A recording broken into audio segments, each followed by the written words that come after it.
Eh bien bonjour, je suis en charmante compagnie avec le média What Now et nous allons parler de la question de la manifestation qui a eu lieu en hommage à la petite fille Lola, mais également à toutes ces victimes des erreurs de la justice, ou du moins de l'inaction de la justice, parce qu'il faut le dire, et je le dis en tant que juriste, futur avocat, nous avons en France une justice qui est tout à fait inefficace.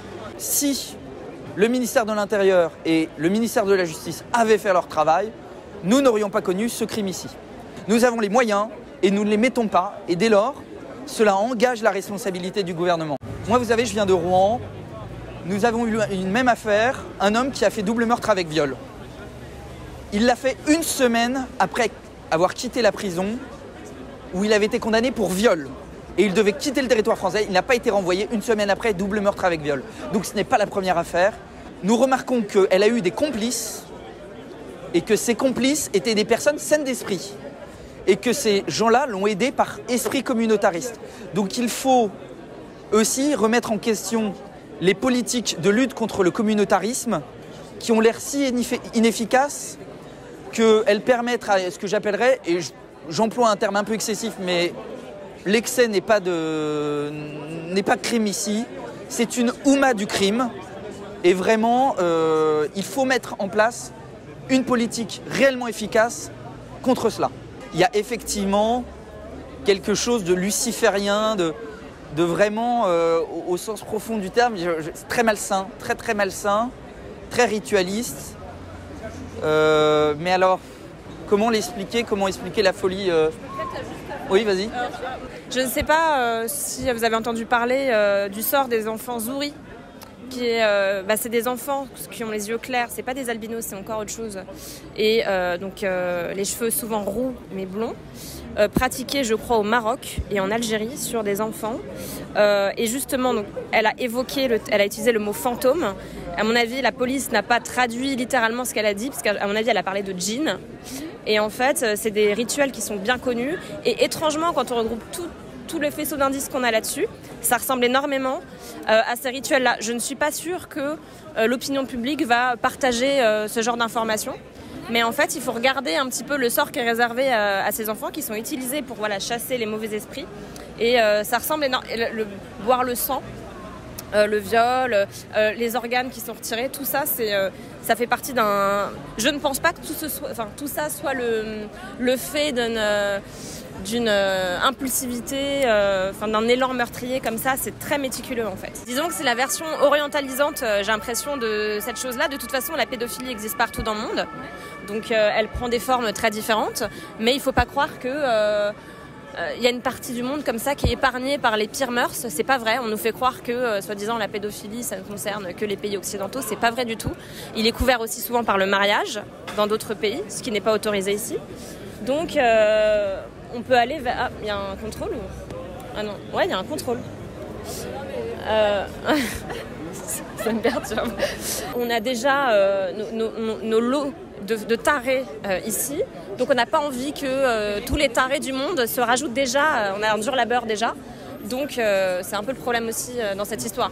Et c'est aussi... voilà. Et moi je pense, et alors là je ne sais pas ce que tu en penses, mais à titre personnel, je trouve que les complices sont beaucoup plus condamnables même que la personne qui l'a fait. Parce que, pourquoi tu dirais ça? Parce qu'ils ont agi de sang-froid et dans une logique vraiment de protection. Alors je ne sais pas si c'est un réseau, si c'est une communauté, etc. Mais pour moi, en fait, il y a... La criminelle a l'air quand même assez atteinte. Je maintiens qu'elle a l'air assez atteinte. Mais alors, c'est vrai, moi je trouve qu'un crime de sang-froid, où on va aider, où on va mettre en place, organiser le découpage, la mise en malle, etc., c'est 10 fois pire qu'un pétage de plomb. Exactement. Et moi je pense qu'ils sont tous... De ce que j'ai vu quand j'ai regroupé, après je suis pas inspecteur peut-être, mais moi je pense pas que eux étaient de sang-froid. Après ces gens-là, je pense pour commettre leur je voulais trouver un mot plus dur, mais crime rituel.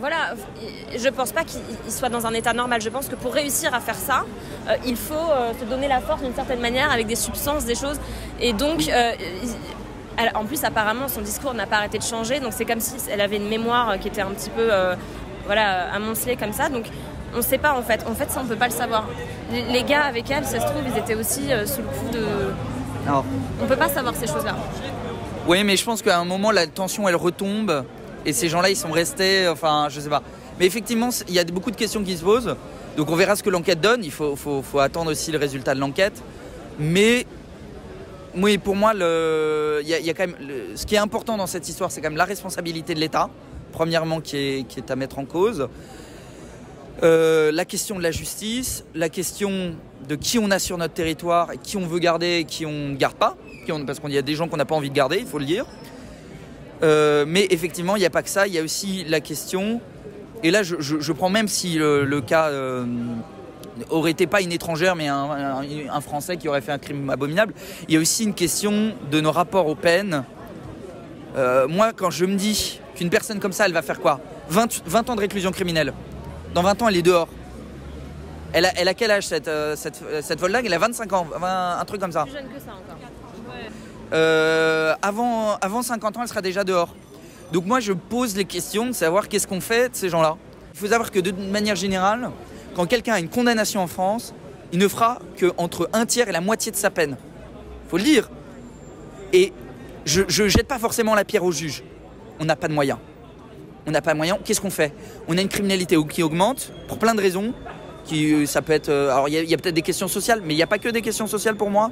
Il y a d'autres questions qui sont plus culturelles, qui sont aussi sur l'état politique de la vie et le délitement de la communauté au sens large du terme, communauté nationale, du groupe.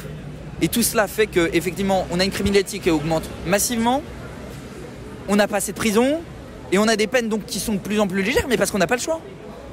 Et en plus de ça, on est en train de démanteler la police en ce moment. Exactement. C'est fabuleux. C'est vrai.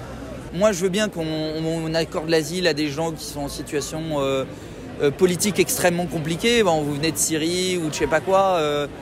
Bon, mais les 3/4 des gens qui viennent et qui sont déboutés ne viennent pas de pays en guerre. Ne viennent pas de pays où c'est très difficile. Là, c'était une étudiante en plus. Comment ? Là, c'était une étudiante en plus. Une étudiante. Elle est arrivée sur le sol en tant qu'étudiante. Notamment, il y a des questions qui se font de plus en plus de créer des universités dans ces pays avec des partenariats pour éviter que leurs étudiants viennent chez nous. C'est un peu ce qui est en train d'être vu, mais bon, là-dessus...